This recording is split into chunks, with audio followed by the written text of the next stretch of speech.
Good evening and thank you for joining this evening session as we talk about the theme of the World Environment Day 2025. The theme is Ending Plastic Pollution Globally, and I'll be presenting on the topic Policy Pathway to Ending Plastic Pollution, Turning Local Realities into Global Impact. Pardon me, my slide says World Environment Day, sorry. So I'll be talking about the topic Policy Pathways to Ending Plastic Pollution, Turning Local Realities into Global Impact. And I'll be starting with this quote that I love so much. It says, legacy cannot be sustained without a livable planet. Now, leave the aspect of plastic pollution alone. Let's talk about the impact of the environment on our lives generally, and then we can boil it down to how plastic pollution actually impacts that as well.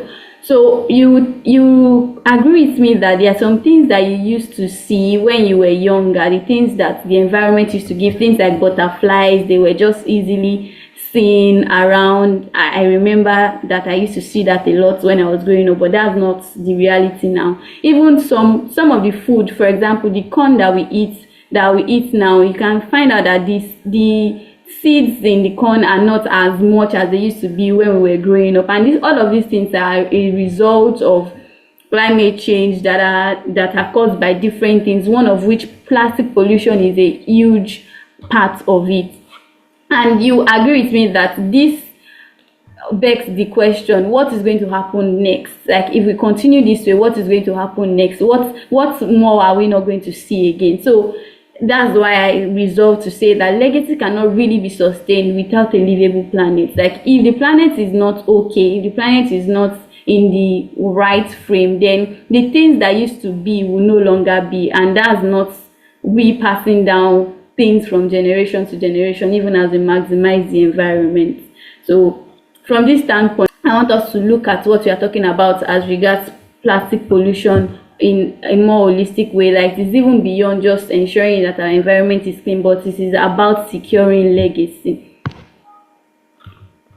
So why plastic pollution matters, looking at it from a global context and from a local context. From a global context, you can see, according to UNEP, that every year the world produces around 430 million tons of plastic, most of which becomes waste. And from even further research, 2 over 3 of these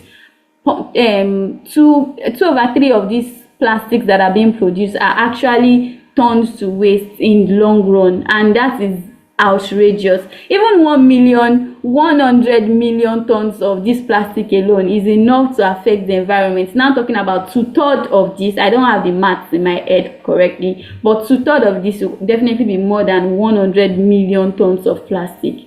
That is a huge problem, given the fact that plastic has economic, environmental and health implications on us, right? And then the local context, Nigeria generates about 2.5 million tons of plastic waste every year. Nigeria alone generates that amount. Imagine looking at it from a point of view of how much waste according to plastic pollution is Africa generating, and then the ripple effect of it, the implication on our environment, on our health, on our economy. That is not sounding good, right? And which is why the theme for the World Environment Day 2025 is very, very valid and very relevant in such a time as this. Looking at the environmental implications of plastic pollution, it affects land and water pollution. And it also damages our ecosystem, and it leads to greenhouse gas emission. Now let's start from the greenhouse gas emission. When plastic is being produced, it is made with some form of chemicals, and by the time people decide to incinerate plastic products, maybe like through burning and things like that, the process of burning it and all, it releases these gases back into the atmosphere, which is not very, very safe. We all know that one of the major reasons why we have things like the Paris Agreement and all of that is to reduce the global warming. And plastic pollution, the burning plastic waste and all of that it increases global warming in a way by releasing gases like CO2 and methane into the atmosphere. Methane being one of the most dangerous greenhouse gases. And also the ecosystem damage. Microplastics that are being gotten from plastic waste, they affect the soil composition, they affect the microbes, they mix with the microbes, and they affect the composition of the soil, and this can affect the productivity of agricultural produce.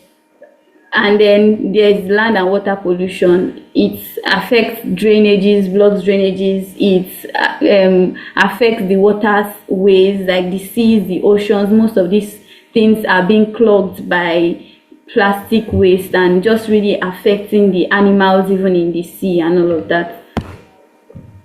And then there's reduced agricultural productivity, like what I explained about it affecting the ecosystem damage. And then the impact on tourism. When the beaches are dirty, are already filled with plastic waste, nobody will really want to find it as a place to come and relax. And then opportunity loss.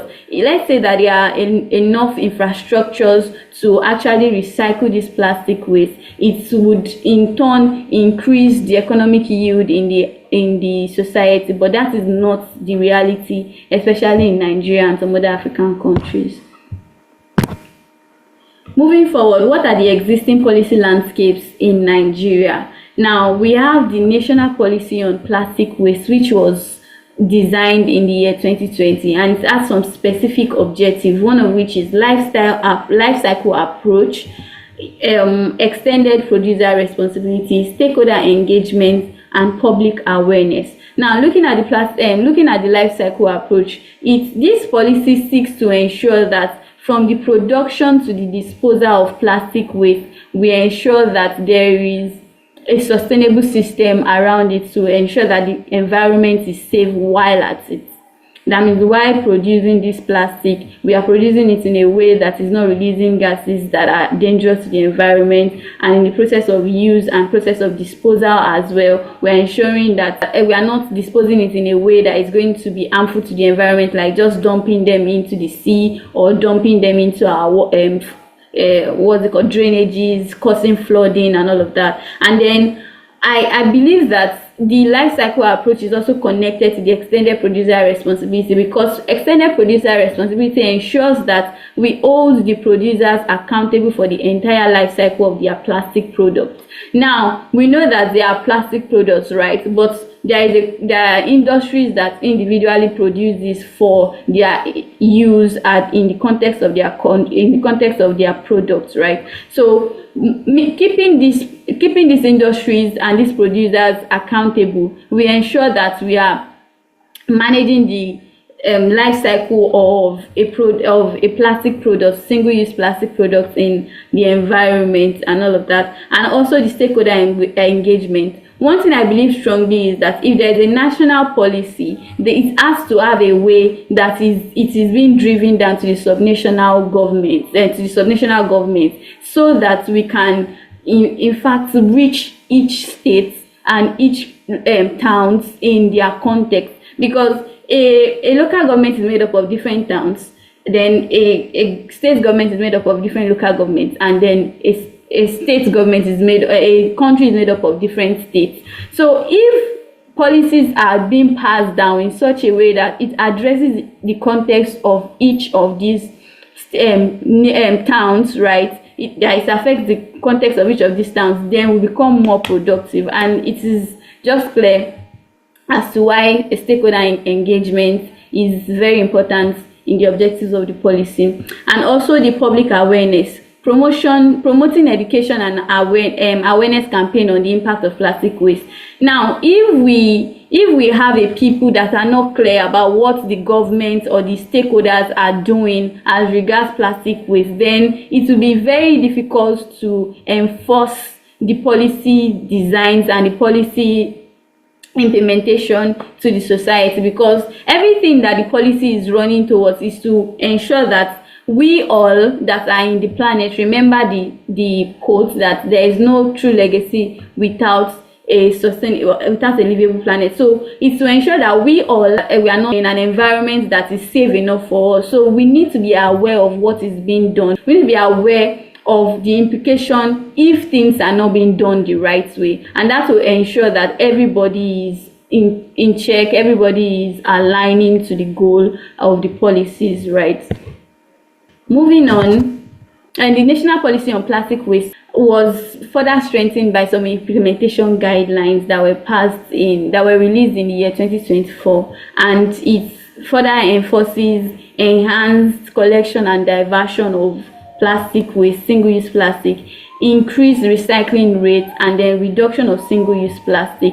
Now, there is a very specific action that has been taken concerning this reduction of single-use plastic starting from January 2025, and it is that the government had a ban on single-use plastic, after which it has ensured a ban in the government offices since 2024, and then it started.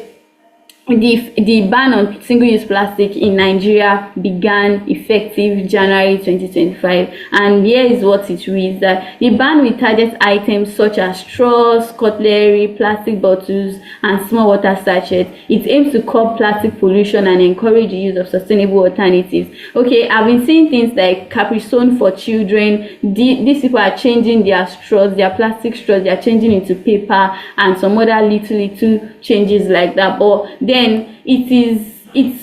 I'll move on to the next part, which is the major challenge now. Of course, we know that Nigeria has done well so far concerning trying to tackle plastic pollution in the aspect of policies, but then are these policies really working? That is the question. So identifying the gaps and the policy pathways to address plastic pollution in Nigeria. It is true that there is a good structure around our policy, there's a good design around our policy, and there are well-intentioned policy. However, not many people are clear about it. Not many people are aware of the fact that, oh, these policies are meant to be enforced in such a way and all of that. Some people do not even know that there has been a ban on single-use plastic, and especially those that sell this plastic, some of them might not even be aware. According to the research I made and all of that, some people that are selling these products are not even aware of the ban to begin with. So how do we want to enforce this bans if they are not even aware in the first place? So there are a lot of things going on in the structure, even though the policies are well intentioned, and that is what I would really want to make a point on this evening as we go on. So there is, first of all, lack of enforcement, and it is clear enough in what I just explained. And one of the policy pathways that I believe that we could use to address it is strengthen extended producer responsibilities, because most of these producers, because there is no enforcement on some of these policy frameworks, they are not really taking action, they are not really taking it as well as they should be taking it. So moving forward, if we are really going to end plastic pollution globally and in context of Nigeria, then we need to begin to strengthen our extended producer responsibility and also demanding accountability from policymakers. Now, there has been a ban on single-use plastic. How are the policymakers ensuring that this is being enforced? How are the policymakers ensuring that those that need to know this are knowing it? So these are some of the things we need to look at moving forward as a nation. Also, there is poor integration of informal sectors. You would agree with me that you have that one person or people in your locality that pick plastics and then use it for something else and all of that. All of these things are not properly integrated into the system, and we affect the way in which we measure how we manage plastic pollution. To solve that, I believe it is also very important to integrate waste pickers into formal systems so that it will help us in tracking the progress, especially according to the impact that these people are making in the sector, and properly encourage them and even improve on the systems that are being designed. Another gap is the limited awareness campaign. There is little to no awareness about what people should do with plastic pollution, how they can manage it, how they can prevent it. Things like reduce, reuse, recycle. Many people are not really so clear about that. I remember that I got to my tertiary institution, I was in university before I understood what reduce, reuse, or recycle even meant. And these things, if we are looking towards legacy, like I explained before, and then we need to start looking at how we can begin to let children in schools and communities, younger children, begin to understand the implication of these things, and then they're getting to know how they can actually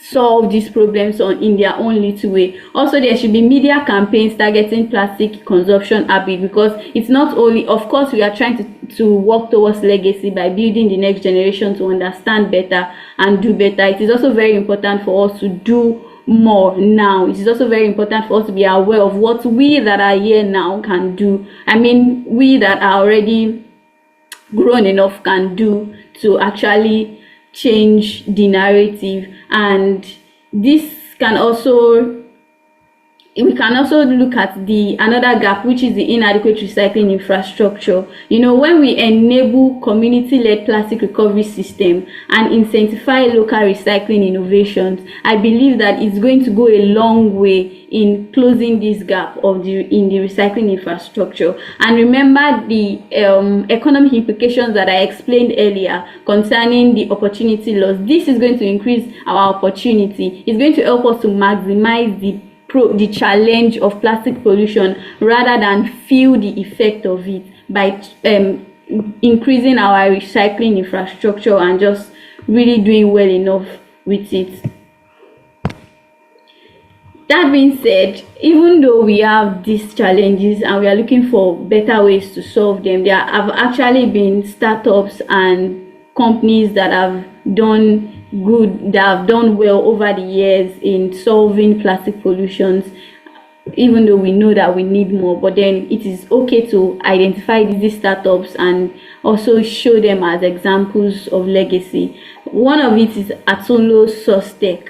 Atulo Sostec, has recycled over 75 million plastic bottles, and they have distributed 470 million in community incentive in cash, insurance, and education. They have created over 8,000 green jobs across Africa and across Nigeria and Africa, and they have diverted about 1.5 million kg of plastic and saved 2.5 million kg of CO2 emissions. Remember all the things that we talked about as regards how that plastic pollution contributes to greenhouse gas emission. This is what Atulo Sostec is solving, and I believe that even we as youth, we can do better in even closing more of these gaps by taking on innovative projects and thinking of innovative solutions to end plastic pollution.